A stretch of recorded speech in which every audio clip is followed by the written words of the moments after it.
Vous savez, j'ai invité aussi le ministre de la Culture pour qu'il suive ce qu'on va dire. Parce qu'en réalité, vous savez, le Premier ministre fait le travail de coordination, mais le travail même, l'antenne même dans le gouvernement, c'est le ministre de la Culture. Vous savez, ce que vous êtes en train de faire, c'est ce que font les ambassadeurs. Vous savez, les vrais ambassadeurs de notre pays, là, c'est nos hommes de culture. Ils sont plus connus que les politiques. Vous savez, je me suis retrouvé en 2006 dans un pays d'Extrême-Orient. J'ai dit que je suis venu du Mali. Il y a des gens qui m'ont dit, mais le Mali là, c'est où? Mais il a suffi que je donne le nom d'un chanteur malien. Il dit, ah, c'est son pays. Donc ça veut dire que les artistes sont plus connus souvent que les hommes politiques.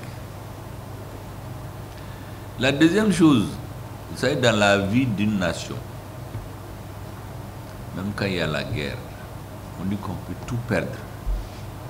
La seule chose qu'on ne perd jamais, c'est sa culture. On peut tout perdre. Vous voyez, malgré la guerre qu'il y a chez nous, malgré les problèmes, les forgerons, les artistes, les griots du Nord, ils sont restés eux-mêmes. Qu'il y ait la guerre ou la paix, ils sont là pour tout le monde, pour tous les fils du pays. Ils ne rentrent pas dans les bagarres.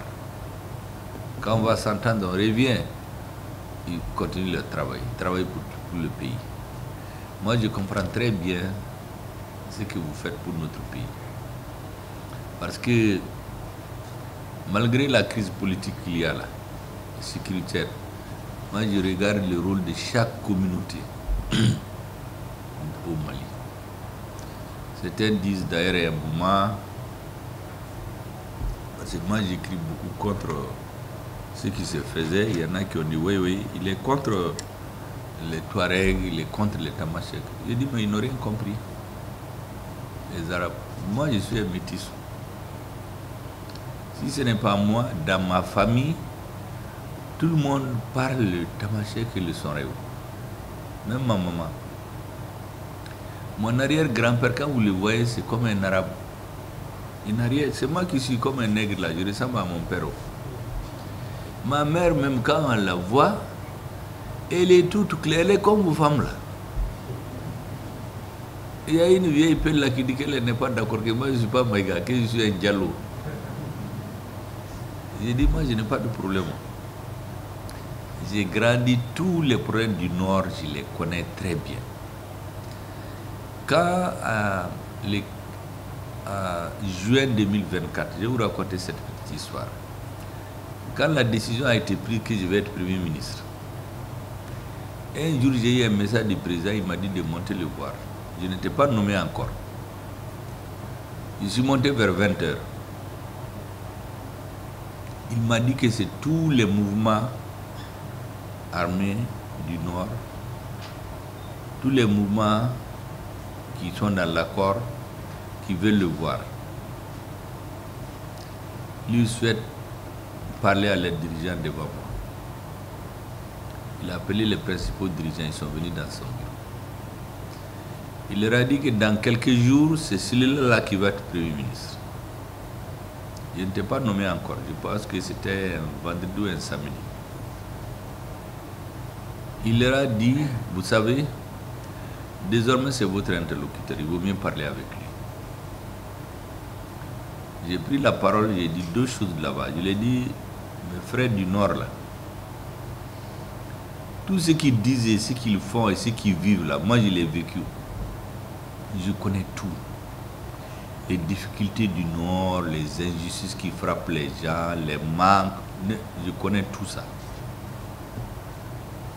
Je dis donc ce que je vous demande, faisons en sorte que tout ce qu'on va demander au Mali, que les autres Maliens l'acceptent. Il ne faut pas que les autres Maliens aient l'impression qu'on veut leur imposer quelque chose. Et j'ai quitté. Le lendemain, j'ai demandé de venir chez moi. Ils sont tous venus. tous les dirigeants, tous ceux qui sont dans la rébellion là, les chefs sont tous venus.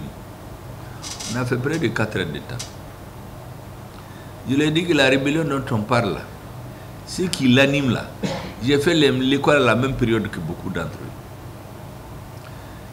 Dans les années de sécheresse 71, 72, où tout était mort au nord, les gens ont été fatigués. Moi, j'ai vécu cette période-là.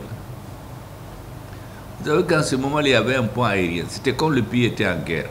Parce qu'il n'y avait pas la route Sévaré-Gao. Le bateau s'est traîné. Donc, c'est des ponts aériens que l'armée mettait. Tous les jours, il y a des avions qui partent déposer des choses à Gao et revenir. On peut voir à perte de vue les animaux qui mouraient. Des vaches, des chameaux, on vient enlever le cœur et le foie seulement, parce qu'on ne peut pas manger le reste de la viande. Donc les souffrances des populations du Nord, là, moi je les ai vécues. Mais aujourd'hui, là où nous sommes, là, essayons de nous donner la main pour demander ce que les autres Maliens acceptent. Il ne faut jamais qu'on donne l'impression que nous seulement, on est des citoyens du Nord, on veut des choses contre les autres Maliens. Ce n'est pas bien. On a fait une bonne journée. Parce que tout ce qu'on a dit sur moi avant, ils ont compris que moi, je n'étais pas comme ça. Seulement, moi, je n'aime pas l'injustice. Je ne suis pas d'accord qu'une communauté s'impose aux autres. C'est tout. On a bien parlé, on s'est bien séparés. Tout allait bien. Deuxième chose que j'ai dit aux gens, si vous voyez que le Mali là est uni, là, il y a beaucoup qui sont dans la rébellion. C'est leurs grands-pères qui ont refusé qu'on divise le Mali. Vous savez, en 1957, l'armée coloniale a décidé de couper le Mali. Les militaires ont écrit à De Gaulle qu'ils veulent pas, qu'il y a des Maliens qui ne veulent pas être dans cette république-là. Il y a près de 200 personnes qui ont fait une lettre. Il y a un monsieur qu'on appelle le Kadi de Tombouctou. Mais quand le ministre de l'Intérieur est parti, ils ont réuni tous les chefs des tribus Touareg, Arabes, Soraï. Et ils ont donné la parole à Taher Ag-Ili. C'est le père le grand-parent d'Al-Ghabas. Taher Ag-Ili a dit au ministre Mamadou Madera Keita du Mali que eux là, ils ont dit aux Blancs qu'ils les ont colonisés ensemble, ils ont dit aux Français, ils doivent les laisser ensemble, que leurs sorts sont liés, que toutes leurs oueds coulent vers le sud. Donc l'avenir du nord du Mali, c'est le sud, et l'avenir du sud, c'est le nord. Moi, j'ai l'habitude de dire aux gens, il y a des ignares là qui ne comprennent rien, mais l'avenir du Mali, c'est au nord. Parce qu'il y en a qui disent, ça, c'est des gens qui ne comprennent rien. Même actuellement, je suis en train de lire, pour ma documentation, le rapport du premier gouverneur de la région de Gao, Bakara Diallo. Il a pris une voiture, il a fait toute la région de Kidal. Et il a dit dans son rapport que pendant longtemps encore, la région va rester pauvre. L'État va mettre beaucoup d'argent pour entretenir les gens. Mais le Mali ne doit jamais laisser cette terre. Parce que dans l'avenir, on va trouver beaucoup de choses là-bas. Il a écrit ça en 1960. Il a expliqué aux gens là-bas. Il a fait un voyage là-bas avec Intala. Parce qu'Attar était très vieux. Intala était jeune. Il l'a accompagné. Il lui a dit qu'il ne peut pas laisser la région comme ça. Donc tous les problèmes qu'il y a là sont connus depuis longtemps. Et le Mali ne va jamais laisser le nord là pour quelqu'un. Les Français, les gens qui se sont organisés là, c'est des militaires qui les ont trompés. Ils ont fait une lettre qu'ils ont envoyée à De Gaulle. Il dit qu'ils ne veulent pas être indépendants. Et ils veulent rester des musulmans français. Ou si ce n'est pas possible, qu'on les rattache au Maroc ou à la Mauritanie. mais ils ne veulent pas rester dans le Mali. C'est cette lettre-là que les Français ont sorti en 2012. Ils sont allés donner à des jeunes qui ne connaissent pas l'histoire. C'est pourquoi vous entendez certains dire que leurs grands-parents ont écrit aux Français qu'ils ne veulent pas rester dans le Mali. C'est faux et archi faux. Si le Mali là est uni là, c'est les gens du Nord qui ont refusé la division. Donc j'ai dit aux enfants, on ne va pas faire ce que nos arrière-grands-parents ont refusé. L'avenir du Nord du Mali, c'est au Sud. Comme Tahir Agaili a dit, toutes nos oueds coulent vers le Sud. Et l'avenir du Nord là, du Sud là, c'est le Nord. Il y a tout là-bas. Toutes les guerres que vous voyez là, le terrorisme là, c'est pour nous tromper. Il y a des objectifs stratégiques. Dans 20, 30, 40, 50 ans, le Nord, toute la richesse va être au Nord. L'eau, le pétrole, l'or, tout. Maintenant, on prend des jeunes maintenant, on leur manipule le cerveau, on leur donne un peu d'or et puis ils rentrent dans la guerre. Il y a beaucoup qui vont se faire tuer pour rien. Même la rébellion que vous voyez, il y a beaucoup de gens qui vont dans le terrorisme, ils ne savent même pas pourquoi ils vont. Il y en a qui veulent se marier, ils ont besoin d'un peu d'argent. On leur donne de l'argent. Il y a d'autres qui disent, bon, on a tué mon frère, on a tué mon père, je vais me venger. Mais les gens même qui sont convaincus là, ils ne sont pas nombreux. Donc, pourquoi je salue votre communauté? Parce que les guerres intestines là, votre communauté n'est jamais rentrée là-dedans. Elle est toujours à équidistance de tout le monde. Elle prêche la paix. Elle répand notre culture. Or, c'est la seule chose qu'on ne peut jamais nous enlever. C'est pour ça que je voulais vous féliciter. Et ce que vous voulez faire là, c'est pour le Mali. Un festival de l'artisanat touareg au Mali, c'est un festival du Mali pour les autres du monde. Donc je voudrais vous féliciter pour ça. Et vous dire que nous, en tout cas, on est prêts à faire de ça notre festival. Et vraiment, je voudrais vous saluer pour cette initiative. C'est une très bonne chose. Parce que quand on vous voit ensemble, tout le monde est là avec son gros turban là. Moi aussi, je devais porter un turban pour venir aujourd'hui. Si je savais là, j'allais venir morcer aussi mon turban. Comme ça, on va savoir qu'on est les mêmes. Tous les discours là, c'est la politique qui nous divise. Sinon, c'est les mêmes personnes. Ce sont les mêmes gens. Et je suis sûr que quand la paix va revenir ici, là, il n'y aura aucun problème. Les gens vont vivre ensemble, ils vont se marier, ils ont des amis, ils vont faire leur culture ensemble. Mais tout ça, c'est votre travail là qui va nous obliger à nous unir, à adoucir les cœurs, à amener les gens à déposer les armes. Ça ne sert à rien de se faire la guerre. Parce que les autres là, qui disent qu'ils sont nos amis là, ils ont leur agenda derrière. Vous savez que dans la région de Kidal, il y a beaucoup de mines d'or là-bas, vous êtes au courant. Mais l'or est exploité. Il n'y a pas de forage, il n'y a pas de route, il n'y a rien à Kidal. L'or va où? Nous, on sait où ça va. Quand on élève 100 kg d'or, les 80 kg vont ailleurs. Il y a peut-être 10 kg qui viennent à Moscou, et à Bamako. Et les gens que j'appelle l'oligarchie, des politiciens, des militaires, des magistrats, tous les gens qui ont accès au pouvoir, on les donne pour les corrompre. C'est eux qui parlent, c'est eux qui sont dans les réunions, c'est eux qui sont dans les journaux. Donc c'est comme ça qu'on allait.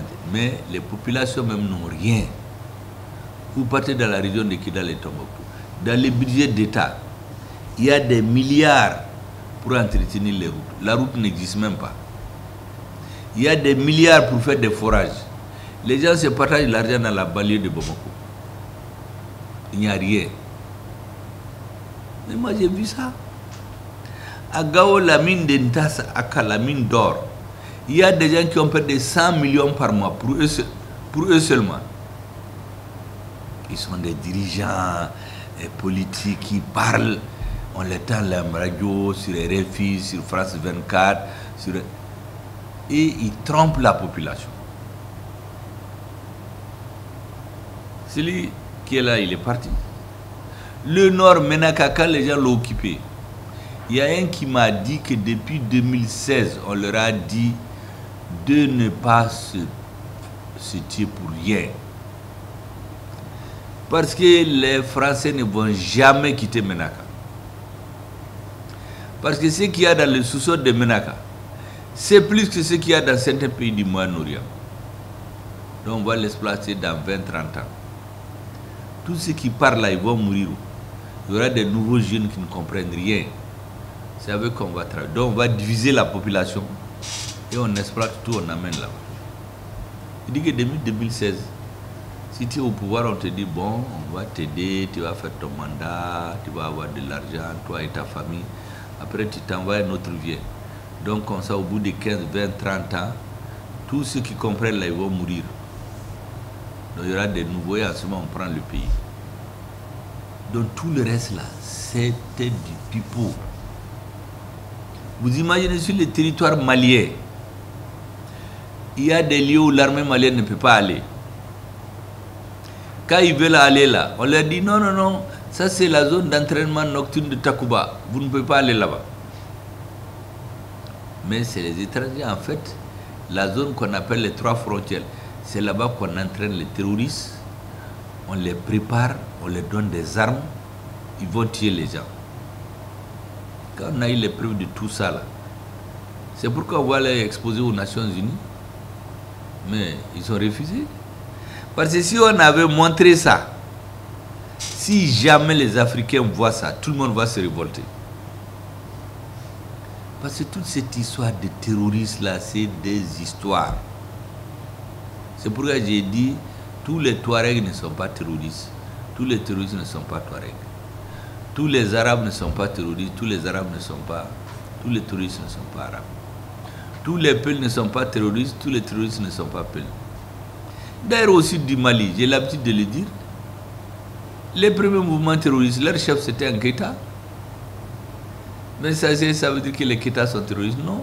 Les terroristes n'ont pas d'ethnie, ils n'ont pas de religion, ils n'ont pas de pays, ils ont des intérêts. Maintenant, quand on veut mettre les problèmes ethniques, les problèmes religieux là-dedans, ça c'est juste pour embobiner les gens. Donc ceux qui prêchent la paix, qui veulent unir les gens, qui disent aux gens de ne pas se bagarrer, qui répandent la culture, ça c'est le travail que vous êtes en train de faire. Tout ce qu'on fait là, ça va finir par ça. Ça va finir par s'asseoir, parler et mettre notre culture en avant. C'est pourquoi je voudrais vous demander de continuer. Il ne faut pas laisser votre route. Quelles que soient les difficultés du Mali, ne laissez jamais cette route-là. Parce que l'avenir c'est ça. Les gens vont se bagarrer, ils vont faire 5 ans, 10 ans, 13 ans, mais la finalité, ils vont s'asseoir pour se retrouver. Parce qu'à un moment donné, tout le monde va comprendre qu'on est en train de nous manipuler pour nous mettre en guerre. Donc je voudrais vous féliciter. Et monsieur le ministre de la Culture, je sais qu'il est très engagé dans ça. Bon, c'est un de vos cousins d'ailleurs, c'est un Dogon. Donc, quand nous on va dire que Koroboro, nous on vient de la brûlure de Ganjiboro. Koroboro Ganjiboro, Kabe Borokele. Tu vois? Donc vous êtes aussi dans de bonnes mains. Aujourd'hui, je sais que le président est très attaché aux questions de culture. On a un ministre qui est très engagé pour la culture. Et nous savons que tout ce que nous faisons là, ça va finir. La seule chose qui ne finit jamais, ça c'est la culture. Et c'est ça votre force. Donc vous avez l'impression que vous n'êtes pas fort. Mais en réalité, vous êtes plus fort que ceux qui ont des armes, ceux qui ont l'argent, qui se battent. Parce que tout ça, ça va finir. Mais la culture là, quand on perd tout, c'est la culture qui reste. C'est pour ça que je voudrais vous encourager et vous dire que vous avez une oreille attentive. Moi, je suis convaincu de la justesse de votre combat et que vous allez réussir et vous devez réussir. L'avenir du Mali, c'est dans la paix, la réconciliation et l'expansion de notre culture que vous êtes en train de prêcher. Merci beaucoup, Monsieur le Président.